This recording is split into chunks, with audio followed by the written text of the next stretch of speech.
Salut à tous, c'est Antoine Moreau. Si vous aimez les voitures, vous êtes au bon endroit. Continuez à regarder cette vidéo, on passe tout de suite au sujet du jour. La circulation automobile est un problème aigu dans les grandes villes du pays. Aux heures de pointe, la circulation sur la chaussée est littéralement figée, et seuls les transports publics échappent partiellement à ce sort, en circulant sur des voies réservées aux autobus. Il n'est pas rare de rencontrer des conducteurs qui ignorent les règles et se déplacent en même temps que les véhicules de ligne. Ce phénomène est plus fréquent le week-end, surtout à Moscou et à Saint-Pétersbourg. En outre, le panneau connu sous le nom de marteau croisé prête à confusion. De nombreux automobilistes pensent qu'il permet de rouler sur la voie réservée les week-ends. Dans cet article, nous allons voir dans quel cas vous pouvez rouler sur la ligne de bus, en fonction des règles de circulation en vigueur. Où cela a-t-il commencé ? L'Union soviétique n'a pas pensé à un tel nombre de voitures dans les rues de nos villes à l'avenir. Tout comme aucun autre pays n'y a pensé au milieu du XXe siècle. Les rues étaient étroites, piétonnes, et les alentours des maisons n'étaient pas équipés de parking. Par conséquent, les villes dotées de centres historiques et de bâtiments datant de la première moitié du XXe siècle sont particulièrement touchées par l'augmentation du trafic. La situation a été aggravée par l'introduction de couloirs de bus. Les routes sont devenues encore plus étroites. Les conducteurs sont obligés de rester dans les embouteillages pendant des heures. Cela entraîne des infractions au code de la route et des amendes. Qu'ils soient bons ou mauvais, un couloir réservé existe dans notre monde physique objectif, et il faut donc l'accepter et comprendre. Comment sortir légalement de cette situation? Qui est autorisé à conduire sur la voie réservée? Pour comprendre quand il est permis de conduire sur une voie réservée, commençons par le commencement. Examinons le code de la route, au paragraphe 18.2, qui stipule qu'il est interdit de faire circuler d'autres véhicules sur la route pour les transports publics. Cependant, chaque règle a une exception. Voici la liste des véhicules qui circulent librement sur la ligne de bus,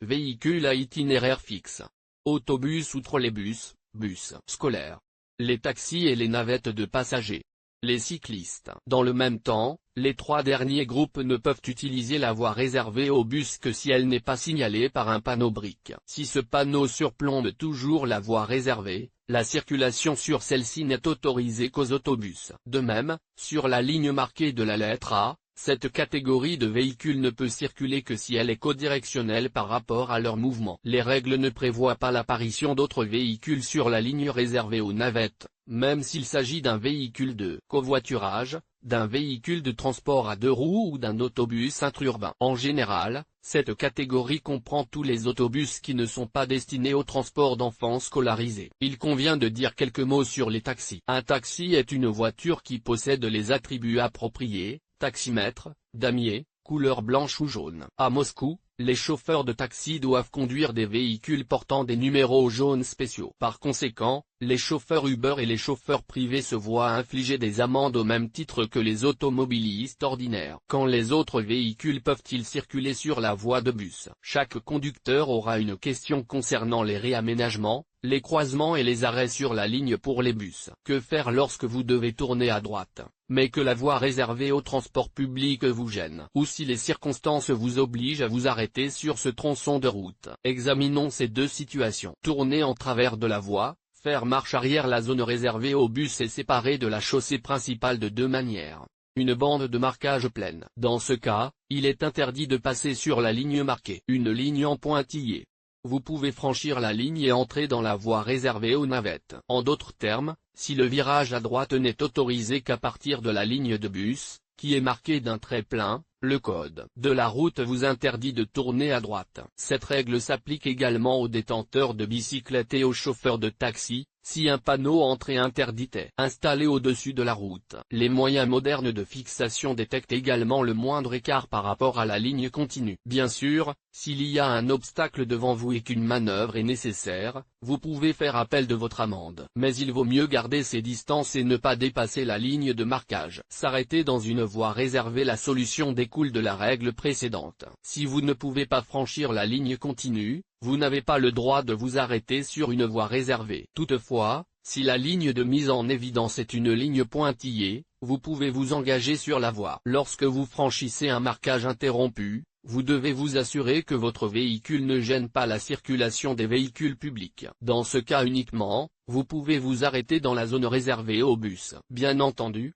Vous devez également tenir compte de la zone des panneaux arrêt interdit ou stationnement interdit. Il convient de préciser que si la ligne est toujours continue, il ne faut en aucun cas s'arrêter sur la deuxième voie de la route. Cela est également interdit et peut provoquer un accident. Puis-je conduire le week-end? Il arrive que la conduite sur une voie réservée soit autorisée. Ainsi, il est possible d'y circuler le week-end si un panneau avec 2 marteaux croisés se trouve au-dessus de la voie. Il existe 2 variantes de ce panneau, la version habituelle avec 2 marteaux et les mêmes marteaux avec l'heure en dessous. Dans ce cas, l'heure indique quand il est interdit de se tenir dans la zone de bus. Si vous conduisez une voiture à Moscou, vous avez probablement déjà rencontré un tel panneau. Peut-être même avez-vous secrètement réprimandé ceux qui roulent effrontément sur la voie de transport. Pourtant, tous les automobilistes ne savent pas comment fonctionne ce panneau et ce qu'il signifie. En substance, il interdit la circulation sur la voie des transports publics les jours de semaine et l'autorise les week-ends. Mais même avec ce panneau, il y a des nuances dans les déplacements le long de la ligne pour les véhicules de ligne. S'il y a un panneau entrée interdite accompagné de marteaux au-dessus de la zone des véhicules de ligne, vous ne pouvez pas y circuler le week-end également. Cela est dû au fait que la brique est prioritaire par rapport aux autres panneaux. Cette particularité s'applique également à la catégorie des taxis.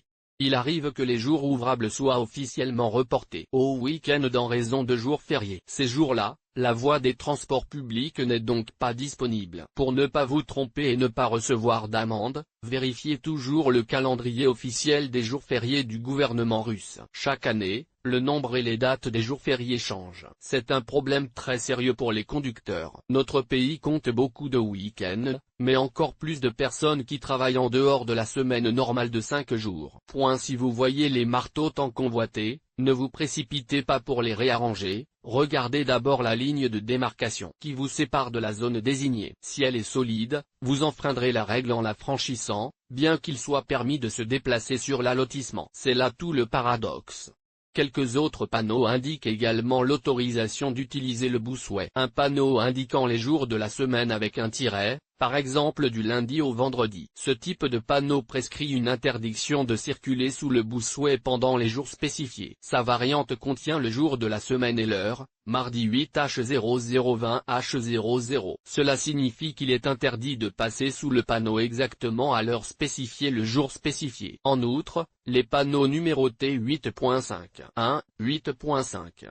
4 ou 8.5. 5 indique également l'interdiction de circuler sur la ligne de transport. Le premier indique une interdiction tous les jours. Les deuxième et troisième indiquent une interdiction de circuler le week-end. Il convient de noter qu'il n'existe aucune clause dans les règles de circulation actuelles autorisant la conduite sur la voie réservée sous les marteaux. Ce panneau n'a aucun pouvoir d'autorisation du point de vue de la jurisprudence. Toutefois, vous ne serez pas verbalisé dans cette situation, ce qui vous permettra de contourner en toute sécurité les embouteillages du week-end. Sanction en cas de violation d'une ordonnance. Si, pour une raison quelconque, vous vous engagez dans un couloir de bus ou si vous franchissez un marquage au sol, vous recevrez une amende pour infraction au code de la route. Bien entendu, si vous êtes pris en flagrant délit par une caméra de surveillance du trafic ou par des agents de la police de la circulation. Plus précisément, prenez en compte les tarifs des amendes pour conduite dans une voie réservée. Conduite dans la zone des transports publics du côté opposé de la route,